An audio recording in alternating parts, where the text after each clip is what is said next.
और अमेठी में सीएम योगी ने चुनावी शंखनाद कर दिया है। विकास परियोजनाओं की सौगात देने के साथ ही मुख्यमंत्री योगी ने उस इतिहास का भी जिक्र कर दिया जब गांधी परिवार का इस सीट पर कब्जा हुआ करता था। तो दूसरी तरफ स्मृति ईरानी और भूपेंद्र चौधरी ने भी गांधी परिवार पर जमकर निशाना साधा। दरअसल विकास योजनाओं की सौगात देने के बाद सीएम योगी ने बिना नाम लिए राहुल गांधी पर निशाना साधा।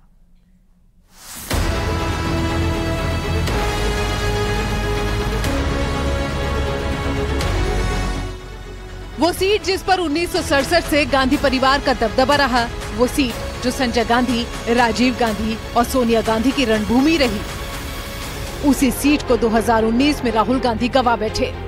और इस सीट पर भगवा लहराकर स्मृति ईरानी ने साबित कर दिया कि काम जमीन पर हो तो हवाई बातें हवा में उड़ जाती हैं।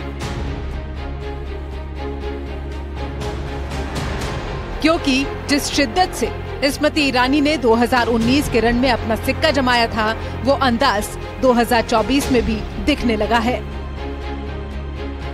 जब वो अपनों के बीच सीएम योगी के साथ सौगातों का पिटारा लेकर पहुंची। अमेठी की जनता को सीएम योगी और सांसद स्मृति ईरानी ने 613 करोड़ की विकास योजनाओं की सौगात दी है और अमेठी के पूर्व सांसद राहुल गांधी पर निशाना साधा। सीएम योगी ने कहा कि पहले के सांसद बस चुनाव लड़ने आते थे, जब जीत जाते थे तो लौटकर कभी अपने संसदीय क्षेत्र नहीं जाते थे। लेकिन अब स्मृति ईरानी ने अमेठी की तस्वीर बदल दी है। लेकिन भाइयों बहनों, इससे पहले सांसद के दर्शन नहीं होते थे। याद करिए, इससे पहले सांसद आपके 2019 से पहले सांसद चुन करके तो जाते थे, लेकिन दोबारा केवल चुनाव में ही दर्शन देने के लिए आते थे। और भाइयों बहनों, आज आपने सांसद चुना बहन स्मृति ईरानी जी को, और आज क्या है, वह सप्ताह में 10 दिन में 15 दिन में पूरे संसदीय क्षेत्र का विजिट करके किसी न किसी कार्यक्रम के साथ कोई न कोई सौगात लेकर के अमेठी में आती है। बीजेपी नेताओं की फौज ये बयां करने के लिए काफी है कि अमेठी का रण इस बार फिर भीषण होने वाला है, क्योंकि सौगातों के साथ अमेठी के सांसद ने वो तस्वीर भी जनता के सामने रखी है जो पहले धुंधली नजर आती थी। ये वो इलाका है जिसने कई दिग्गज नेताओं को सत्ता की कुर्सी पर बैठे देखा, दिल्ली में और लखनऊ में उनके घरों में रोशनी देखी, लेकिन ये क्षेत्र वर्षों वर्ष अंधेरों में रहा। मुख्यमंत्री जी, आप प्रदेश में, मोदी जी देश में आए और अमेठी में पहली बार 1,23,000 परिवारों को बिजली नसीब हुई। चाहे केंद्र की सरकार हो, चाहे राज्य की सरकार हो, हमारी सरकारों ने बगैर किसी भेदभाव के काम किया। आज हमारे लिए गर्व का समय है कि आज अमेठी की धरती पर हमारी बहन स्मृति ईरानी जी के प्रयास से इतना बड़ा आयोजन किया गया है और मुख्य अतिथि के रूप में माननीय मुख्यमंत्री जी आप सब लोगों के बीच में आए। और बड़ी बात यह है कि इस बार फिर राहुल गांधी अमेठी से चुनाव लड़ने की तैयारी में है। उससे पहले बीजेपी ने किलेबंदी शुरू कर दी है, क्योंकि अगर 2019 चुनाव के परिणाम पर नजर डालें तो अमेठी में फिर टक्कर। 2019 में स्मृति ईरानी को जीत मिली थी, राहुल गांधी को 55,120 वोटों से हराया था। स्मृति ईरानी को 4,68,514 वोट मिले थे और राहुल गांधी को 4,13,394 वोट मिले थे। राहुल गांधी के लिए स्मृति ईरानी ने अमेठी में ऐसे चक्रव्यूह की रचना की जिसे कांग्रेस के लिए भेदना मुश्किल होगा, क्योंकि जनता के साथ ही अब कार्यकर्ताओं को भी संगठित किया जा रहा है, जिससे एक बार फिर राहुल गांधी को उन्हीं के घर में मात दी जा सके। और अमेठी में योगी की हुंकार भी कुछ इसी ओर इशारा कर रही है। Bureau report, news 18।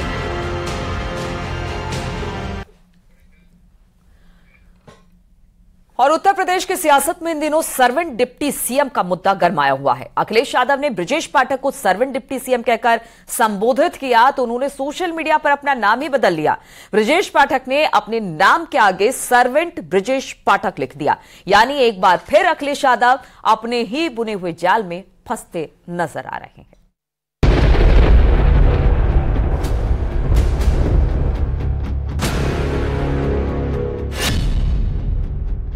Uttar Pradesh की सियासत में नौकर पर टक्कर अब भयंकर हो चुका है। अखिलेश यादव ने चुटकी क्या ली, डिप्टी सीएम ब्रजेश पाठक ने इसे मुद्दा बना दिया और इस लड़ाई को सोशल मीडिया पर ले आए। उन्होंने खुद को जनता का सेवक बताते हुए सोशल मीडिया प्रोफाइल का नाम बदल दिया और अपने नाम के आगे सर्वेंट ब्रजेश पाठक लिख दिया।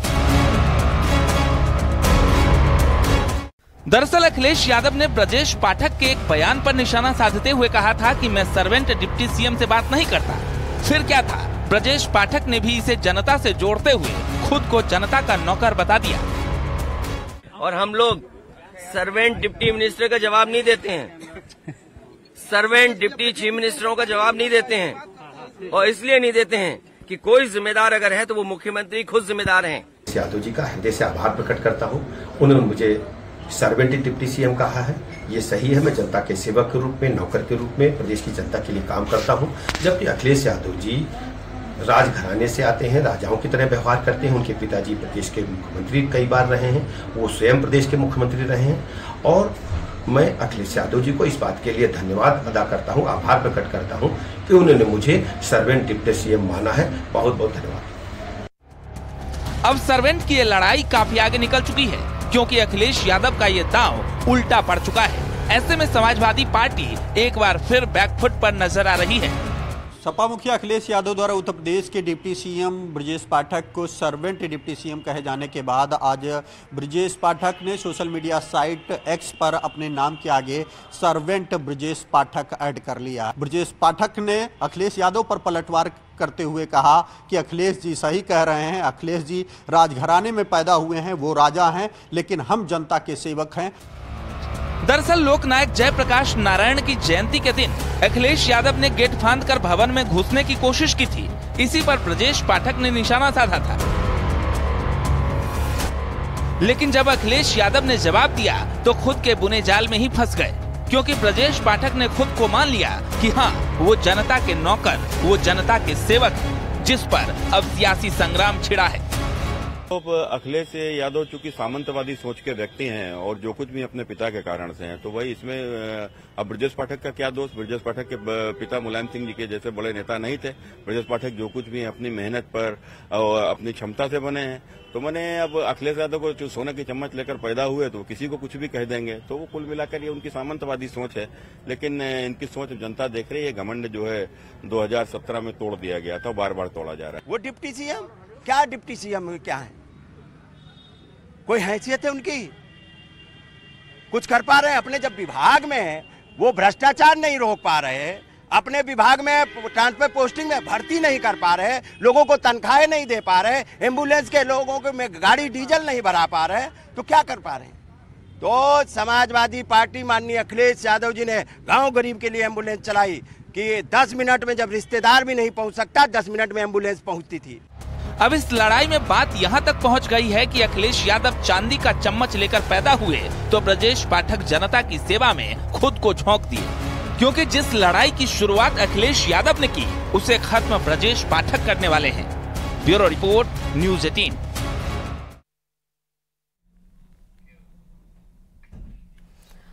और मिशन 2024 की चुनावी तैयारी में जुटी बीजेपी अब नए वोटरों को पार्टी से जोड़ने के लिए खास अभियान चला रही है, जिसका नाम वोटर महाचेतना अभियान दिया गया। इस अभियान के तहत बीजेपी उन वोटरों को जोड़ने की कोशिश करेगी जो इसी साल 18 साल के हुए हैं और उनकी संख्या करोड़ों पे है।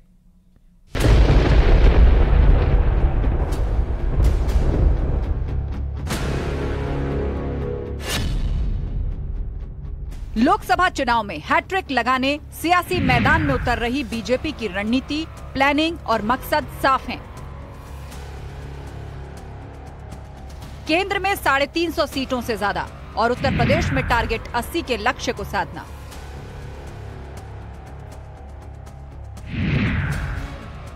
जिसके लिए टीम मोदी योगी अपने दलबल के साथ मैदान में उतर चुके हैं और संवाद से समाधान तक का मंत्र दे रहे हैं।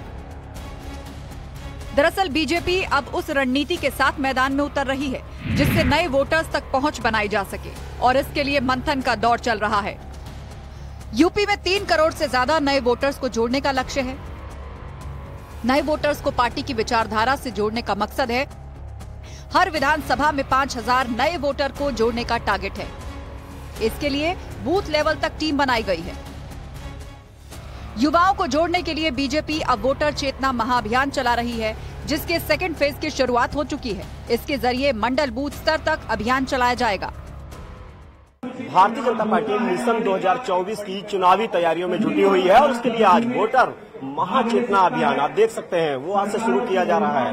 भारतीय जनता पार्टी के प्रदेश के अध्यक्ष भूपेंद्र चौधरी, महामंत्री संगठन धर्मपाल, इसके अलावा पार्टी के जो तमाम पदाधिकारी हैं वो इस बैठक में मौजूद हैं। आप हमारे कैमरे में देख सकते हैं महामंत्री संगठन धर्मपाल है, भूपेंद्र चौधरी है, इसके अलावा सुब्रत पाठक और ये जो तमाम पार्टी के पदाधिकारी हैं वो यहाँ पर मौजूद हैं। ये तमाम जो पार्टी के पदाधिकारी हैं वो यहाँ पर मौजूद हैं। आज की बैठक लोकसभा चुनाव के लिहाज से काफी अहम मानी जा रही है। दरअसल ये तमाम पदाधिकारी जो पूरे उत्तर प्रदेश के अलग अलग जनपदों से आए हैं, ये आप देख सकते हैं प्रदेश के पदाधिकारी हैं और जिलों के जो पदाधिकारी हैं वो भी इस कार्यक्रम में मौजूद हैं। यानी बीजेपी उन वोटर्स को साथ लाने की तैयारी में है जो 24 में गेम चेंजर साबित होने वाले हैं। इसके लिए बीजेपी ने ट्रेनिंग में अपने पदाधिकारियों और कार्यकर्ताओं को टास्क भी दिया है। 1 जनवरी 2024 को जिनकी उम्र 18 वर्ष हो रही है, उनका नाम वोटर लिस्ट में जुड़वाने का अभियान। वोटर लिस्ट में गड़बड़ी को ठीक करवाया जाएगा। जो कहीं और चले गए उनके नाम कटवाएंगे।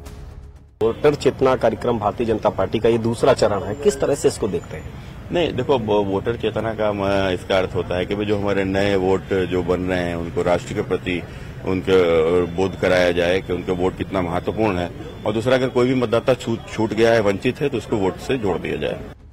यानी संवाद और ट्रेनिंग के जरिए बीजेपी ने फर्स्ट टाइम वोटर्स को साधने के लिए अपनी रणनीति तैयार कर ली है, जिसे जल्दी पूरा करने का टारगेट है। और इसी को लेकर संवाद से समाधान निकालने के लिए मंथन का दौर चल रहा है। Bureau report, news 18।